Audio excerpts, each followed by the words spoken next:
Hello, welcome back to Coffee with Convery, where we caffeinate your curiosity with bold stories, real conversations, and fresh perspectives on how you define success in work and in life. Today's guest represents something I love spotlighting on this show: drive without entitlement, ambition with humility, and discipline with heart. Kofi Boateng is a second year commerce student athlete at McMaster University's DeGroote School of Business, a defense lineman for the McMaster Marauders, a former commercial banking analyst intern at BMO, and an award winning entrepreneur and a young leader who's already built impact across finance, community, and business. From founding a lawn care company that served seniors and earned youth entrepreneurship awards, to interning at BMO and at KPMG, to leading corporate relationships for Black in business and representing firms like Icon Talent Partners and KPMG on campus. Kofi's story isn't about having it all figured out. It's about showing up, stacking reps, and building opportunities early. Kofi, welcome to the Coffee with Convery podcast. Thank you, Brian. It's an honor to be on here. I'm so excited to have you too as our first 2026 guest. Thank And you. want to jump right into your story because it's such an interesting background and lived experiences you've had along the way. So we'll start with some rapid fire questions. Let's What's your go. superpower? I'd say biggest thing is turning ideas into action. I see myself as pretty solution oriented. I don't just see problems. I try to like build systems around them. And my first instinct is just, kind of get into that problem head on instead of pondering on issues. Awesome. Awesome. And school, what's your favorite subject? Economics in high school, I really had like a great economics teacher, and that's kind of what turned me on to business and finance as a whole. That's awesome. It's really important those first introduction. You got a teacher that gets you energetic about a topic. It really Yeah, makes a difference, doesn't it? big time. Big time. That's awesome. We all started somewhere. What was your very first job? Very first job was Kofi's Lawn Care. So opened that business up in grade nine and then, started just mowing lawns around my neighborhood and then ended up growing it into something bigger than that. Yeah, So that would be my first job, first kind of responsibility and first job that I got paid for. that's amazing. Yeah, we'll talk a little bit more about that as we go into your story for Yeah. sure. If you had to pick one word to describe yourself, what would you pick? I'd say service minded. Always try to make other people's lives easier. Actually, my MD for BMO when I was working there on dealer finance, he just mentioned, the best way to do well in an internship is, make sure that you make other people's lives easier, and that'll pay dividends. That's awesome. Awesome. So let's go back to where it all started, maybe before McMaster, before internships, before the awards. Take us back to your high school days and what did sports, your first job, obviously starting your company, teach you early about responsibility, work ethic, and betting on yourself? Yeah, I think there's multiple different ways you could look at it. But from sports, first off, like I started playing football in grade 10. My oldest brother, he played football as well, like in uni, he played professionally as well. So that's kind of why I started. And I had a bigger frame, of course, too. So just, decided to play football. But I had a really good coach who was a great leader, and great like coach in general, like just football coach. And, that really taught me responsibility, make sure you show up to practice on time, make sure you're not fooling around at practice, even though you're with your boys and all that. So kind of being able to control yourself in that kind of aspect, and also the responsibility standpoint of it and the accountability standpoint of that. Um, but the first job, I mean, Kofi's Lawn Care is really what I feel like is the biggest like direct transition or translation to like business to overall like what I've done so far with Yeah. internships and business. Like being accountable with clients, making sure you're communicating with people the right way. Like expectation management is also another big thing that I ran into a lot. In a very young age when I first started that business, in grade nine. So kind of all those things really easily translate over into me walking to the Adelaide Center that first time for that KPMG internship, and it really all kind of worked together, and I ended up making a good impact, and overall good reflection at that time. Amazing. That's awesome. Yeah, it's amazing jumping into being an early entrepreneur and all those great skills that you learned, but also owning your own business. That's like a great opportunity too to see what that type of, thing futuristic might be for you, right? Of course, I think like it's a great way to just kind of like step into things. I like to just like if I'm kind of debating on something, normally I'll just kind of just do it. Yep. Especially like something like running a business. Although like for some people like for certain businesses, it's a bit harder to just kind of say, okay, I'm gonna just do it. But for me, I felt like with lawn care, like me personally at my house, we already had like a lawnmower. Yeah. So like there's a lawnmower already in the garage. All I needed to do was open the garage up, grab the lawnmower, and then go to a couple of houses, knock on doors, kind of have a pitch, and then try to get some work done. Yeah, absolutely. Absolutely. And it's something that will not be replaced by AI, that's for sure. Of course, yeah. Well, now they have those robots that go Oh around the yeah. lawn. So yeah, like a Roomba but for the lawn. That's true too. You never know. Hey, I might be wrong there. So I love the athletic mindset and career discipline aspects. And I think a lot of times I love having athletes like yourself and business on the show because I think for people that are tuning in from companies and organizations that might just be looking at internships and experience that way, I really always talk to them about like, well, lean into the athletic side of some of the students or hire an athlete, right? Maybe they didn't have an internship. But how has that student athlete piece, what has it taught you about discipline and feedback and performance that has helped you translate those skills to business and finance? Yeah, 100%. I mean, being an athlete, you're constantly trying to improve. Whether it's in the gym, through film, or just like on the field playing football, trying to tweak certain things so that you can perform better. And ultimately, that kind of mentality translates directly into, working an internship in business or just having your own business. Obviously trying to find that constant edge and trying to optimize your work also always pays off. And you'll probably always end up doing pretty well or end up pretty close to the top or on the top if you kind of prioritize that and prioritize, hey, I want to be on the cutting edge here.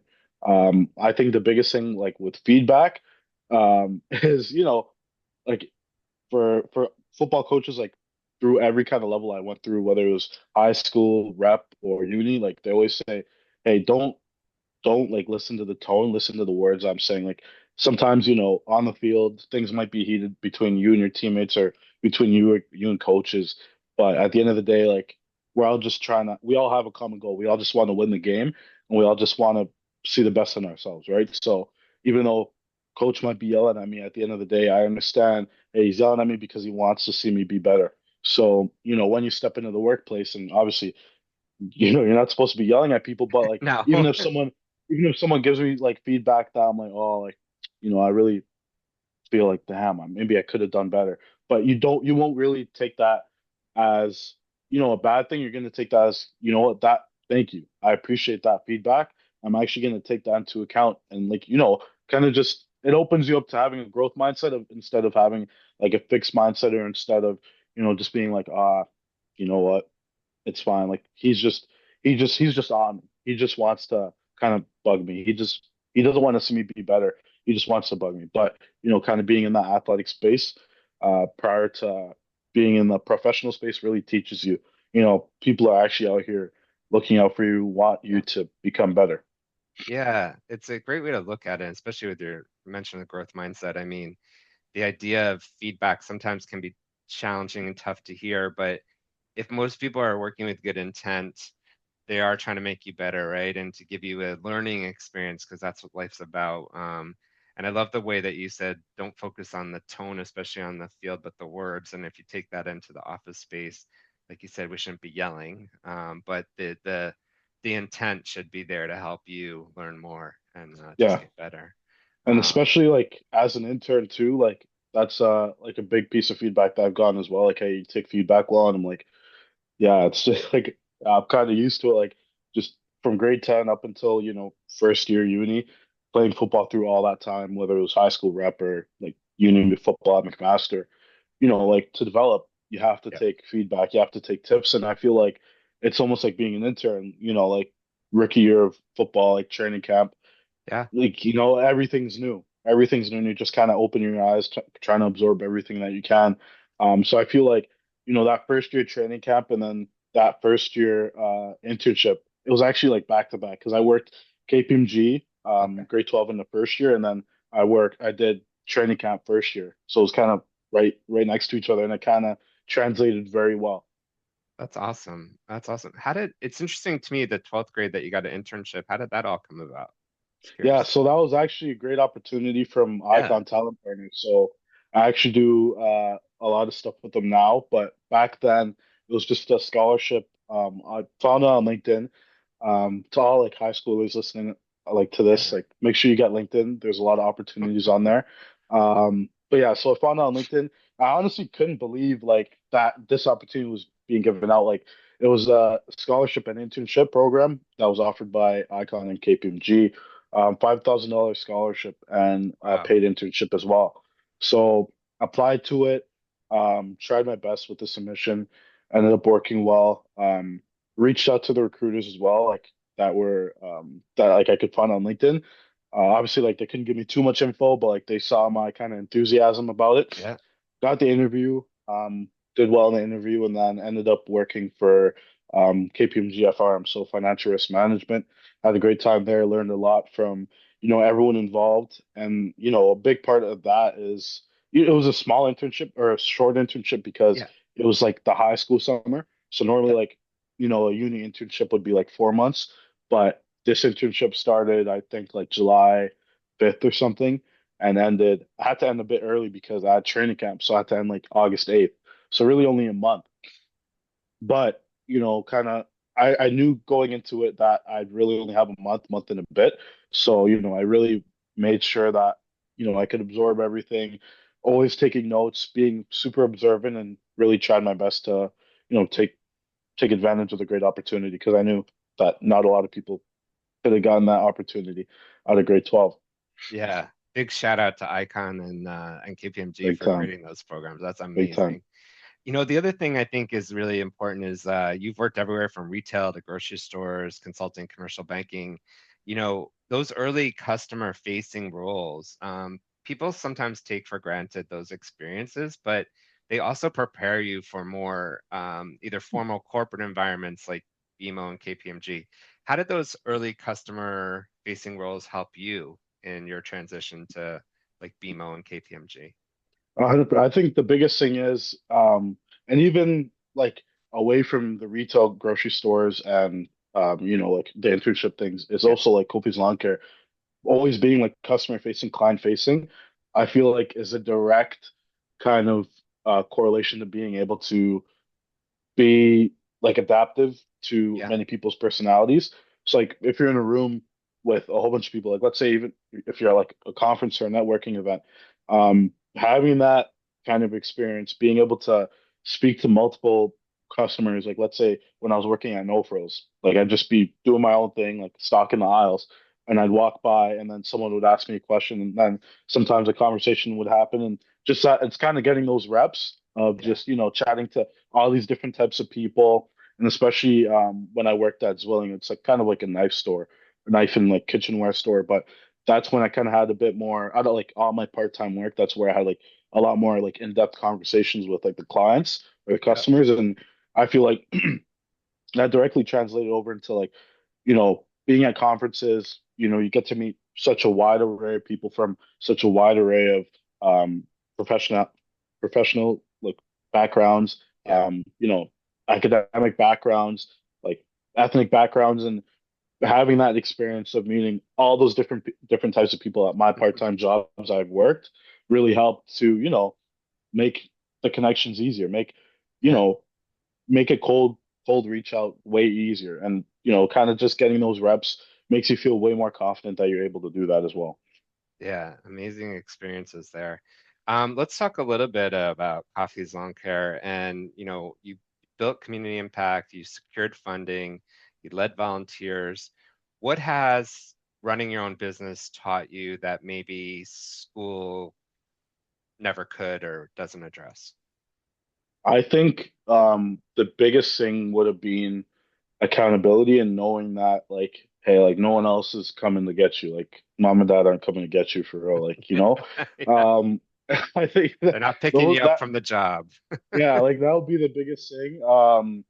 Like starting your own business, especially like when I ended up like scaling, buying equipment, like you'd be surprised. Like some of this equipment, like from Home Depot, is like pretty expensive. Like Oh yeah. it could like a lot more if you want a decent one, it could get up to like $600 to $800. Like the push ones, like they'll have a little thing where like it could kind of go itself, but like it's still expensive stuff, right?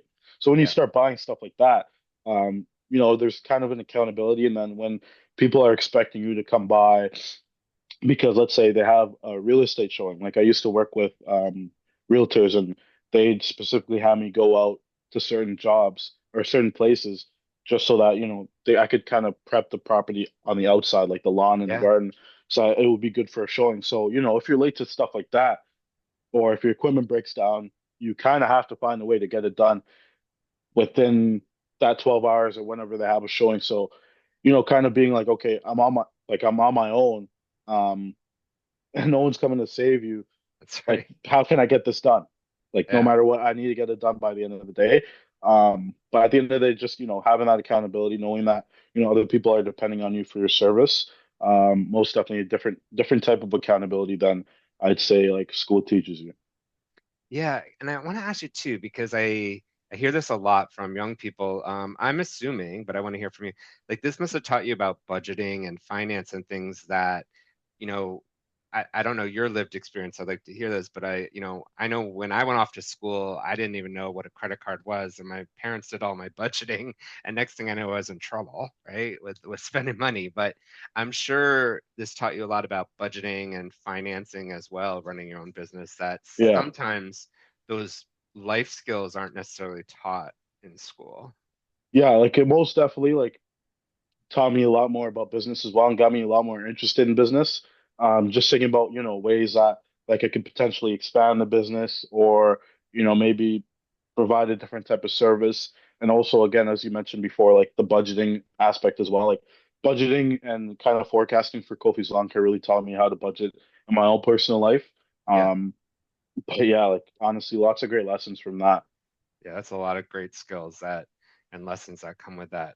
Okay, so let's turn the table a bit to networking and relationships because even as we met at an Icon event at Microsoft, networking and relationship building is a big part of charting your course.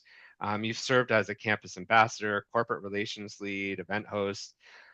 So, what's one thing if young professionals misunderstand about networking, and your opinion, and how should they really approach it? I think the biggest thing that a lot of people miss about networking is that things take time. Like last year, and I'm probably gonna do the same this year, like just copy chatting a lot of people just to kind of learn about more about, business and finance in general. So you copy like last year I was copy chatting people from all different types of companies, Yeah. all different types of roles, but kind of learning that, hey, like the chances, like a lot of people will look just to message someone on LinkedIn and then try to get a reference like super quick. Like that's not really how like it works. You kind of have to get like maintain and create and maintain a strong relationship with this person or this professional rather. But I mean, I feel like it's easier to do if you kind of start a bit earlier. But I Mm, mean, again, that's kind of like out of the way. Let's say if you're starting now. If you're starting now, I think the best thing would be to really show your interest, to really demonstrate your interest, because that's what really.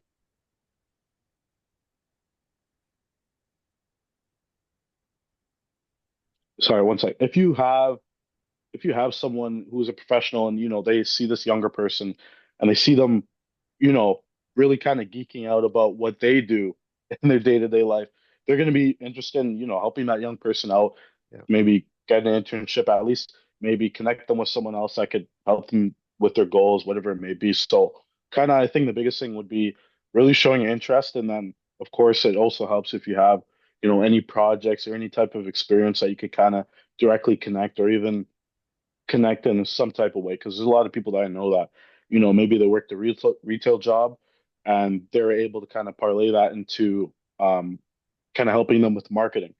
So there's many ways to do it. You just kind of have to be creative with it. Yeah, great advice. Let's talk community and leadership. You're involved in Black in business and community focused groups work. Um, why has building community alongside your career mattered to you, and how has it shaped your leadership style? I think the reason why, I really want to build that community side is because I just wanna help out, to be honest. I've gotten a lot of help in my life. I have the privilege to have. I'm the youngest, by the way, so I have two older brothers and then one sister. And like in all my life, like they've helped me tons, right? Like I always say, I'm like, thank God I'm the youngest because I don't need to take care of anyone.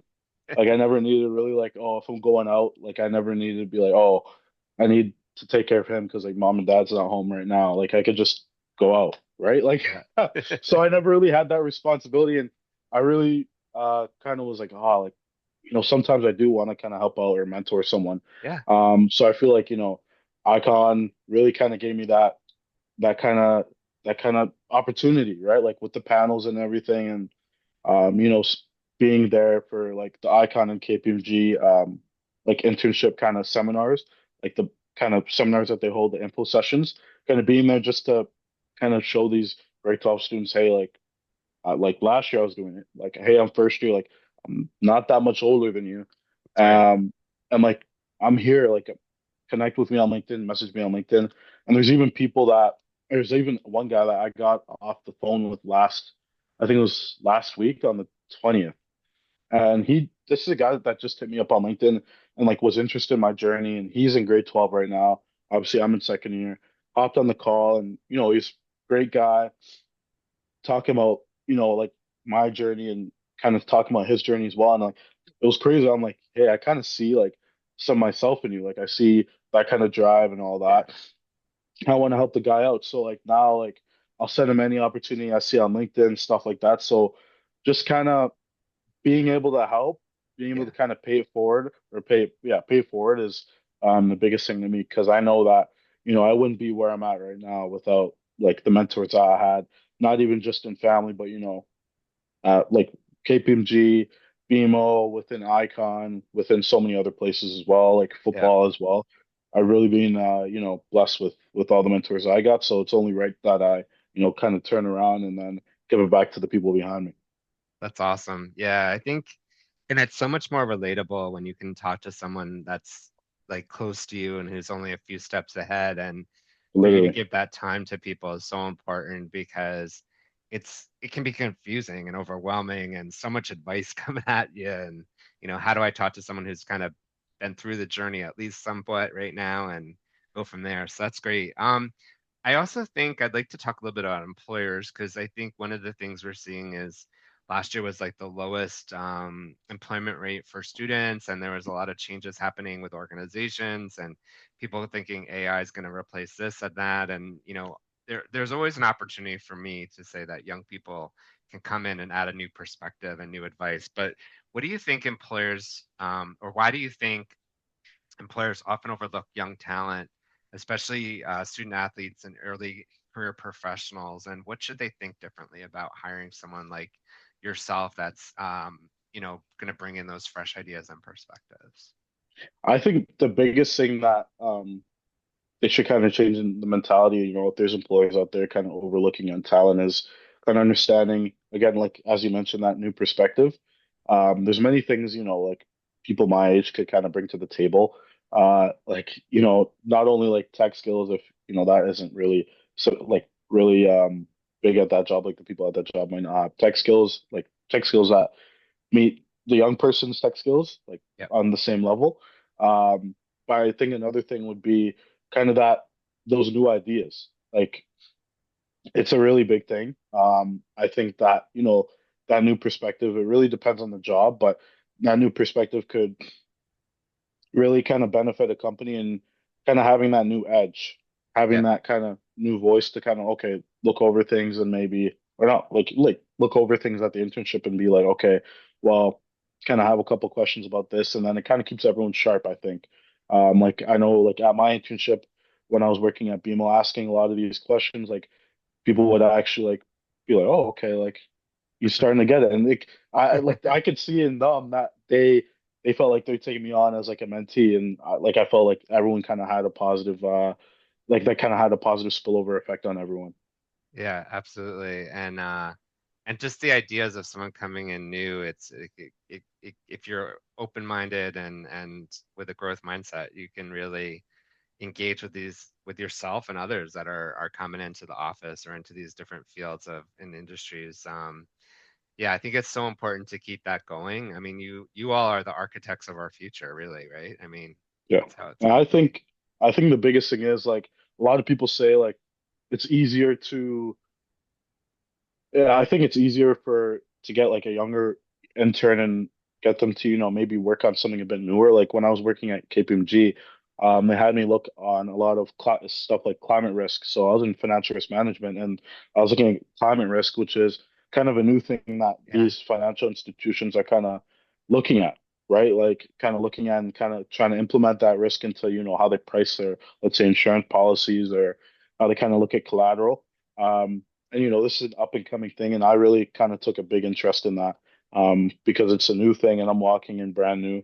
Whereas, maybe if you had someone who's been there for like 10, 15 years, they might not take as big of an interest into that. But you have a young professional go in there and kind of look at that, and they'll really kind of sink their teeth into it and really kind of enjoy it and take it with the wind. yeah, absolutely. So thinking about your peers, listeners on this podcast who are applying to their first internships or roles, maybe in January for the summer, what practical advice would you give them about, standing out, staying resilient, sorry, and learning fast? I think the biggest thing, like the biggest piece of advice I'd say is being able to um I'd say differentiate yourself on like in an interview. I think the best way to do that is to have some good questions in the interview and also to have some structure in the interview. Like I think the biggest thing, like especially nowadays, a lot of these interviews are online. So you could normally like maybe have a script or something if you have like some kind of questions that you expect them to ask or kind of like being able to rehearse that before kind of having like those kind of responses sharpened in your Yeah, mind. And then also I think kind of trying to start something if you're having trouble finding an internship right now, maybe try to start something that would kind of help your resume. So it could be anything from like a mentorship program or maybe like a skill building program. Just trying to always kind of steadily improve yourself. I think eventually, if you kind of are always hitting the grindstone, eventually you're going to shine. yeah, 100%. And I think that's big. Investing in yourself shows that drive, right? So that's Yeah. some great thoughts and advice. Thank you. Um, you're still early in your journey, and that's super powerful, right? You got lots to do, lots of runway. How do you personally define success at this stage of your life and career? I think I personally define success as being healthy, um, being happy every day, and knowing that what you want to do, like doing what you want to do, basically. So like, Yeah, whether it's applying the roles, like seeing yourself like in that role. Like, let's say if I see a role for I don't know M&A, for example, and like I can see that role, read that description, and be like, okay, like what, like I could actually see myself doing that, and reading the description in that role is actually making me happy. Like it's yeah, actually like I can see myself doing it. Like you want to actually dig your teeth into it. I think that's what success means. If you could actually see yourself, doing some of these roles that you're seeing, or you can see you're happy going to work or going to an internship. I love that. So health, happiness, and doing what you love, right? Yep, big time. That's that's it right there. All three of those. Drop the mic. So we got one more before we drop the mic. So one big takeaway. So if you could listen, as I told you earlier, our listeners are pretty much 15 to 35 all across the gamut. But if you could leave them one big takeaway today, what would that be about building a career before you feel ready? What would it be? Like, what would that be for them? I think I'd say just do it. Just do it. Like Yeah. as hard as that sounds, I know it's easier said than done. Um, but like I feel like a lot of people, sometimes fall into like analysis paralysis, Overthinking it. um, or like just overthink it, right? Like at the end of the day, I feel, with my early experiences, whether it was with like lawn care, like every kind of experience I've had, like everything from lawn care to cleaning church to no frills to everything, like everything kind of gave me like a learning to come out with, either like one or multiple learnings to come out with, and that'll kind of help you chart the path. Because at the end of the day, I feel like even me and my buddy talk about this, and it's like I feel like career is almost like a map, um, like almost like in GTA 5. I know you're not maybe not familiar with GTA 5, but in GTA 5, when you first start the game, the map is kind of like shaded in certain areas that you Okay. haven't explored, right? But eventually as you explore those areas, the map like uncovers. So I feel like a career is almost like that. Like, the more you do, the more you'll be like, okay, maybe I don't like that. Okay, maybe I like this. So kind of help you kind of narrow things down. And especially if you kind of get that started as soon as you're young, you'll have more time to kind of figure out what you want to do, and then you'll have more time to fall in love with what you want to do as well. Absolutely. Great analogy. Like unfold those areas and Of explore it and course, see what, of because you got to course, find out what you like and don't like, right? I of mean, it's gonna course. happen. It's gonna And happen. And right? like I feel like the biggest thing is like football, they always say it, like coaches at Mac, and I've heard it from coaches in high school as well. Like the only way to get better at playing football is playing football. Like, or the best way to get better at playing football is just to play football. And the best way to kind of, you know, improve your career, and really find out what you want to be doing and feel like ready is by just doing it, by just kind of stepping in and trying to do your best and trying to find opportunities to kind of sink your teeth into. Awesome. Awesome. Well, Kofi, thank you so much for bringing your energy, your humility, your perspective to Coffee with Convery. Your story is also a huge reminder that success is not about age or titles. It's about consistency, curiosity, and of course, your character. So thank you so much for being a part of this conversation and imparting your thoughts and ideas to our listeners. I really appreciate it. Thank you. Thank you. Honestly, it's an honor for me to be on here. I really appreciate everyone watching. Thank you. You're welcome. You're welcome. So, to our listeners, if you enjoyed this first episode of 2026, share it with your friends, subscribe to the podcast, coffeewithconvery.com. You can also follow us on Instagram for more stories and behind the scenes activities. This is Coffee with Convery, where we remind you that success isn't always about climbing the corporate ladder. Sometimes it's about building your own jungle gym.